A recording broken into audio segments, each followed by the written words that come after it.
भगवान आपके लिए विजुलाइज कर रहा है। बस भगवान के पास जाके कहो कि भाई देख ले, इनमें से एक इंसान मेरे लिए सफलता का चेहरा है और दूसरा इंसान मेहनत का चेहरा है। इतने सारे मर्डर्स देखे आपने कि थोड़ा सा नॉर्मलाइज हो गया था आपके मर्डर या हादसा जो बहुत डिस्टर्बिंग था आपके लिए, जो अभी भी आपको याद है कि यार ये बहुत मतलब बुरा लगा दिल को। मैं तो बच गया और उसका मर्डर, उसको ये बर्फ होते ना, उस सुबह से उसको दिया था ऐसा रख कर। 13 साल की उम्र में तो मैं रेल की पटरी पे जान देने गया था। हाँ, मैं फेडअप हो गया मेरे बाप से। 26 साल की उम्र में ना मेरा एक बहुत गंदा ब्रेकअप हुआ था। हाँ। एक रिलेशनशिप टूट गई थी। अच्छा। हाँ, बहुत पेन में था, उस वजह से पॉडकास्ट स्टार्ट किया था, गुस्से के साथ पॉडकास्ट स्टार्ट किया था कि जो भी दर्द है पॉडकास्ट में डाल दो। हाँ, पर आजकल ना सर इंस्टाग्राम पर स्पेशली एक क्रेज है मैनिफेस्टेशन का कि अगर कुछ चाहिए तो मैनिफेस्ट करो, विजुअलाइज करो। पर मैं मानता हूँ कि भगवान आपके लिए विजुअलाइज कर रहा है। बस भगवान के पास जाके कहो कि भाई देख ले, तू मेरा ख्याल रख ले, फिर जो भगवान आपको देगा वो आपकी मैनिफेस्टेशन से 10 गुना ज्यादा हो सकता है। बेशक बेशक। करेक्ट। मुझे पॉडकास्ट पर बहुत कम ऐसे लोग मिलते हैं जो इतने इंटेंस तरीके से दुनिया को ऑब्जर्व कर रहे हैं। हाँ, इस हाँ। पूरे पॉडकास्ट में मैं as a 30-year-old person trying to understand life उस पर्सपेक्टिव से चीजें पूछ रहा हूँ। ठीक है कि इन दो इंसानों के बारे में आपने पॉजिटिव क्या ऑब्जर्व किया, क्योंकि इनमें से एक इंसान मेरे लिए सफलता का चेहरा है और दूसरा इंसान मेहनत का चेहरा है। सफलता का चेहरा शाहरुख खान है और मेहनत का चेहरा अक्षय कुमार है मेरे लिए। शाहरुख खान तब जब यंग थे आपने बहुत काम किया उनके साथ। जब वो यंग थे आपको पता था कि ये आगे जाकर बादशाह बन जाएंगे, शाहरुख खान बन जाएंगे। उनमें खासियत क्या थी? हम लोगों ने बाजीगर में साथ में काम किया जी। 1991 में। उसके पहले वो राजू बन गए, जेंटलमैन में आए थे। हम्म। फिर भी इतना फेमस नहीं थे। इवन शूटिंग में भी लोग उनसे ज्यादा बुझे जाते थे। वाह। उस आदमी जैसा मेहनती मैंने नहीं देखा। बहुत मेहनती। अक्षय को भी देखा मैंने, बहुत मेहनती। लेकिन मेहनत में फर्क। जो आपको आता है आप तो करेंगे, जो आपको नहीं आता ना वो करना, वो बहुत मुश्किल है। जो आपको नहीं आता है वो करना है कंफर्ट जोन से बाहर निकलकर काम करना। हाँ, आपको आता नहीं। जो आपको आता है वो तो करेंगे अपना, जो नहीं आता है उसको करो। खुद को चैलेंज करना। फिर से बचपन की बात है, थोड़ी सी धारावी की बात है। मर्डर्स देखे, इतने सारे मर्डर्स देखे आपने कि थोड़ा सा नॉर्मलाइज हो गया था आपके लिए कि यार ये नॉर्मल लाइफ है हमारी। उस फेज के बारे में थोड़ा और बात करना है सर, क्योंकि बहुत कम लोगों ने ऐसी लाइफ देखकर फिर एक सुपरस्टार वाली लाइफ देखी है। कोई ऐसा इंसिडेंट था, मर्डर या हादसा जो बहुत डिस्टर्बिंग था आपके लिए, जो अभी भी आपको याद है कि यार ये बहुत मतलब बुरा लगा दिल को? और मैं इंटेंशन बताता हूँ आपको। इंटेंशन ये है कि आई फील कि ऐसे ट्रॉमेटिक विजुअल से, ट्रॉमेटिक एक्सपीरियंसेस से ना कैरेक्टर बढ़ता है किसी का। उस पर्सपेक्टिव से पूछ रहा हूँ, ना कि सिर्फ टीआरपी के लिए। तो मेरा एक दोस्त था बेचारा, जॉकी उसका नाम था, जॉकी। हमारे लिए एंटरटेनमेंट होता था और इसी को बड़ा समझते थे हम। यही हमारे लिए फिलॉसफी थी। तो अगर मैं आर्टिस्ट नहीं बनता ना तो मैं गुंडा ही बनता, जबरदस्त गुंडा बनता। मैं आज बता रहा हूँ पहली बार इस इंटरव्यू में, क्योंकि आप मुझे बार बार धारा भी कह रहे हो, तो जो है वो बता रहा हूँ। मैं गुंडा ही बनता क्योंकि हमको वही अच्छा लगता है। अब उसमें अब जिंदा होता मैं अभी तक, क्या होता क्या नहीं और कैसे होता कुछ पता नहीं। जी, है कि नहीं? जी। तो मैं तो बच गया, वो जो जॉकी था ना वो बड़ा गुंडा बन गया और उसका मर्डर हुआ। उसको ये बर्फ होते ना, उस सुबह से उसको दिया था ऐसा रख करके, आगे मिला उसको। समझेगी नहीं?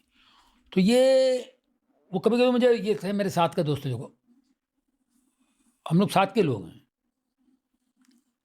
तो वो कभी कभी ऐसा लगता है यार देखो ये फंस गया और मैं निकल गया। मैं ऊपर वाले का धन्यवाद करता हूँ, लेकिन वो बेचारा फंस गया। ये होता ना, आप जहाँ रहते हैं वहाँ की चीज़ें आप पे हावी हो जाती हैं। मैं अभी भी सोचता हूँ कि मैं कहाँ से निकला, मैं कैसे निकल गया। मेरे साथ कुछ भी हो सकता था। जितना भी ऊपर वाले का धन्यवाद करो वो कम है। इस टैलेंट की वजह से हम बच गए, वरना हमारी लाइफ क्या, हमको यही बड़ा लगता था, यही बड़ा लगता है। लेकिन हर एक को सोचना चाहिए कि दिल्ली बहुत दूर है, नज़दीक नहीं है। लाइफ बहुत लंबी है और बहुत कुछ है लाइफ में, बहुत कुछ है, बहुत कुछ देखना है, बहुत लोगों से मिलना है, बहुत कुछ लोगों को देना है, लेना है, बहुत कुछ आना जाना है ना? बेटा ये मत करना, ये मत करना। बच्चों को तो करना है, वो बोलता है ये सब करके बैठ गया और हमको मना कर रहा है। तो ये भी एक कमाल चीज़ है कि 70-75 के बाद आपके समझ में आती है ज़िंदगी क्या है। उसी को आप 35 साल की उम्र में, 40 साल की उम्र में समझ जाते हो, तो आपके लिए 40 साल ज़िंदगी है। वाह वाह। उसको अच्छी तरह जी सकते हैं आप। यही फ़र्क है। अब 35 साल के बाद, अभी आपकी उम्र 30 है। आप इस उम्र में बड़ी-बड़ी बात करोगे, अच्छी-अच्छी बात करोगे, बोले यार ये आदमी, यार इसके अंदर कुछ है यार, ऊपर वाले की देन है यार, ये महापुरुष है। ये पुरुष नहीं, महापुरुष है। लेकिन आप अभी जो भी काम कर रहे हो, लोग आप पे खुश हो रहे हैं और आप बोलते हैं कमाल करते हो यार, तो कमाल है, ये आपकी मेहनत का, जो भी मेहनत का है, वो जो आपको मिलना है। लेकिन सच्चाई जो है ना, सच्चाई को हम पहले समझ लेते हैं, तो लाइफ का मज़ा आता है कि ये सत्य है, ये गलत है। आखिर में ये नहीं यार, ये नहीं होना चाहिए, ये ठीक है। तो क्या होता है, आप 40 साल की उम्र में 70 साल के हो जाते हैं, तो आप में वो एक ताकत आ जाती है, किसी को माफ़ करने की ताकत। जी। छोड़ दो यार, जान दो, इसने इंसल्ट किया, कोई बात नहीं, हँस के छोड़ दिए। उसके लिए आपको अंदर से बड़ा होना पड़ेगा ना। तो हमको अंदर से बड़ा होना बहुत ज़रूरी है। जो आप ग्रंथों में जो है ना, वो ट्रुथ है। अब वो ग्रंथ की बातें आप करते हैं, बाइबल में लिखा हुआ है, कुरान में लिखा हुआ है, गीता में लिखा हुआ है, अच्छी बातें हैं। वो बातें जो है ना, बुढ़ापे में आप बोलने लगते हो, तो आप रियलाइज़ करते हो अपने मिस्टेक्स और आप बोलने लगते हो। उसके बाद में आप करते भी ऐसे हो, तो मानते हो और सच बातें निकलती हैं। मत करो बेटा, क्या किसने गाली दिया, हाँ तो छोड़ दो उसको यार, ये लिखा हुआ है किताब में। उसे माफ़ कर दो, ये किताबों में लिखा हुआ है। लेकिन अपने समझ में थोड़ी आता है, तो दिया कैसे, फिर मैं भी गाली दिया और क्या, ठट्टा, ये होता है ना। तो ये चीज़ जो है ना, वो जो ग्रंथ में लिखा हुआ है, वही आप बोलते हो 70-80 साल के बाद में। मुसलमान हो, हिंदू हो, क्रिश्चियन हो, सच बात कर रहे हो। लड़ाई करने वाला, वो कोई मारो, उसने मेरे को मारा, अरे बेटा माफ़ कर दे बेटा, छोड़ दे बेटा, छाड़ दे। वो क्यों बोलते हैं?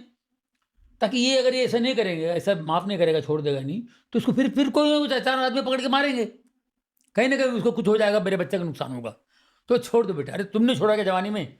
नहीं छोड़ा, मगर अब आप बोल रहे हो कि ये इसमें नुकसान होगा, मत करो।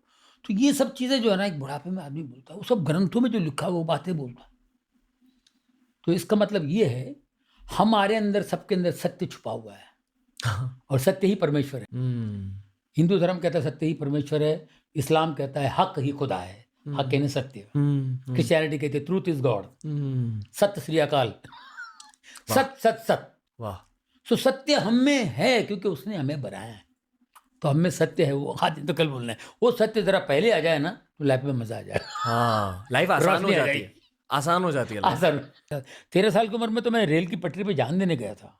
है? हाँ, मैं फेडअप हो गया था मेरे बाप से, क्योंकि मेरा बाप मुझे ऐसा क्यों करता, मेरा डैडी नहीं रहना है मुझे। तो मैं पटरी पे गया, पटरी आ रही, गाड़ी आ रही है सामने से, मैं पटरी पे जा रहा हूँ। हम डरते नहीं थे पटरी से, क्योंकि वहाँ पर कितने लोग पढ़ते थे, उनको उठा के ले जाते, हम हॉस्पिटल ले जाते थे, साइन हॉस्पिटल। तो हम लोगों को पता ही नहीं, कोई ये उठाया, पैर उठाया, ये बोले आधा तगड़ी उठाए, लेके उठा के कितनों को ले गए हम लोग, लेकिन नहीं, तो हम लोगों के लिए कॉमन था, कोई बड़ी बात नहीं। 26 साल की उम्र में ना, मेरा एक बहुत गंदा ब्रेकअप हुआ था। हाँ, एक रिलेशनशिप टूट गई थी। अच्छा, हाँ, बहुत पेन में था, उस वजह से पॉडकास्ट स्टार्ट किया था, गुस्से के साथ पॉडकास्ट स्टार्ट किया था कि जो भी दर्द है पॉडकास्ट में डाल दो। हाँ, पर पॉडकास्ट के थ्रू आप जैसे लोग मिले, अभी 600 एपिसोड कंप्लीट हुए, क्योंकि मैंने देखा है कि जिन लोगों की आंखों में खुशी होती है ना, और आप उनमें से एक हो, you one of the happiest people I have met on the show, honestly sir. So that's something very correct you have done in life, genuinely मैं बता रहा हूँ। सबसे मुश्किल फेज क्या था? नहीं, बचपन में ही मुश्किल फेज था। बचपन में मुझे फैमिली को देखना पड़ता था, मुझको डर लगता था क्या मेरे बाप जिंदा आएंगे नहीं आएंगे। अचानक मेरी 3 बहनें मेरे सामने ऐसे दिखाई दी, हमारा क्या होगा? मैं उतर गया, ऐसा ये गाड़ी गई जक करके, ये हवा लगी,